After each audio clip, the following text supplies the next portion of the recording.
I'm Alex Villarreal with the VOA Special English Technology Report.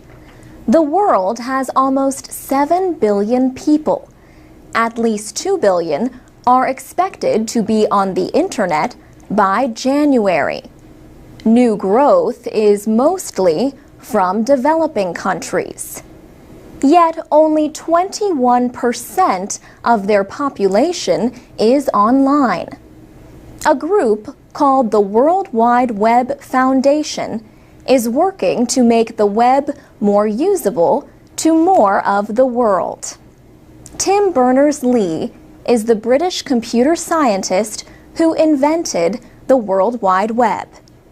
He announced the launch of the Web Foundation last November. The group says many people can access the web but are unable to use it. The biggest reason is illiteracy. The latest United Nations report says almost 800 million adults are unable to read or write. Even for those who can read, much of the information that is available on the web is not in a language they can understand. Tim Berners-Lee first proposed the idea for the World Wide Web in 1989. This was 20 years after Americans developed the first version of what we know as the Internet. The Internet is a network of networks. It lets millions of computers communicate with each other. The web is a major part. However, people now often use applications that are not web-based, like on social networks and mobile devices like the iPhone. Tim Berners-Lee created the World Wide Web as a way to help people share information. His early work brought the hypertext markup language, or HTML, used to create web pages. It also gave us the Hypertext Transfer Protocol, the HTTP before web addresses. By 2008, Google reported that the number of web pages had passed 1 trillion. Steve Bratt is chief executive of the World Wide Web Foundation. He says the foundation wants everyone to be able to use this information. He says, "Our main purpose is to advance the web to empower people." Partnerships with the Web Science Trust and the World Wide Web Consortium aim to create applications that make the web more user-friendly. Steve Bratt says mobile technology is an important part of that work as more and more people use their phones to go online. He says, "We have to make the web a lot easier to use, even on the simplest and least expensive mobile phones." For VOA Special English, I'm Alex Villarreal. This is the VOA Special English Technology Report. A new study looks at privacy in a world where computers can increasingly recognize faces in a crowd or online. Alessandro Acquisti at Carnegie Mellon University's Hines College in Pittsburgh, Pennsylvania, led the study. Professor Acquisti says social networks like Facebook and LinkedIn represent some of the world's largest databases of identities. He sees increasing threats to privacy in facial recognition software and cloud computing, the ability to store huge amounts of information in data centers. The convergence of all these technologies, face recognition, social networks, cloud computing, and all these advances in data mining are creating this world where you can blend together online and offline data. You can start from an anonymous face and end up with sensitive inferences about that person. Recognition systems measure things like the size and position of a nose, the distance between the eyes, and the shape of cheekbones. The software compares lots of images to try to identify the person. Facial recognition programs are used in police and security operations, but the software is increasingly popular in other uses, including social media sites. For the study, the Carnegie Mellon team used software from Pittsburgh Pattern Recognition, or PitPat. Google bought that company last month. The software can recognize faces in photos and videos. The researchers did 3 experiments. First, they collected profile photos from a dating website. Its users try to protect their privacy by not listing their real name. But comparing their photos to pictures on Facebook identified 1 out of 10 people. In the second experiment, the Carnegie Mellon researchers asked permission to take pictures of students on campus. They compared these to photos on Facebook. This time, they correctly identified 1/3 of the students. In the third experiment, they tried to see how much they could learn about people just from a photo.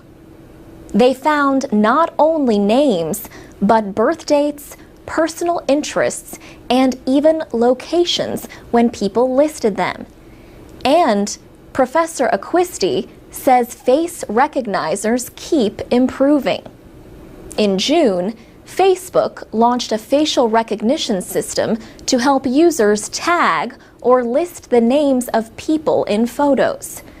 Germany became the first country to declare this software a violation of privacy. For VOA Special English, I'm Alex Villarreal. This is the VOA Special English Development Report. Scientists continue to seek better weapons against malaria. Each year, the number of cases is in the hundreds of millions worldwide. About 1 million people die, most of them in Africa. Economic losses from the disease amount to an estimated 1% of the African economy each year. George Demopoulos is an associate professor at the Johns Hopkins Malaria Research Institute in Baltimore, Maryland. He says 42% of the Earth's population live in areas where malaria-transmitting mosquitoes exist.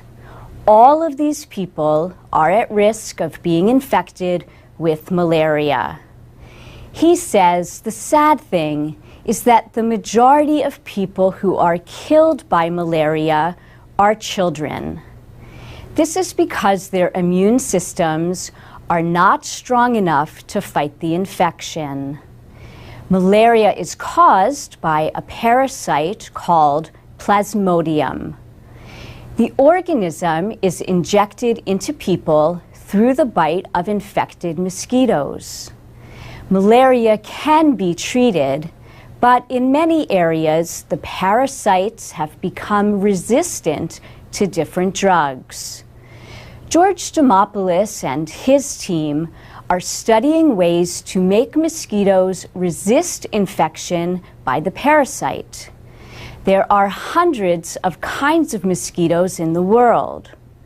Most do not spread malaria.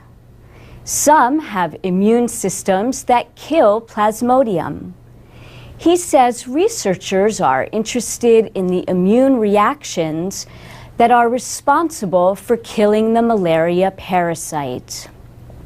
The researchers have developed a way to make genetic changes in the 3 mosquito species known to spread malaria. The changes cause their systems to attack the parasite, blocking its development. Other researchers are working on ways to spread these genetically modified insects among mosquito populations.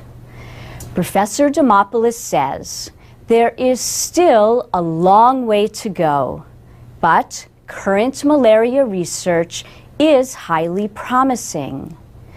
A new vaccine is in final testing.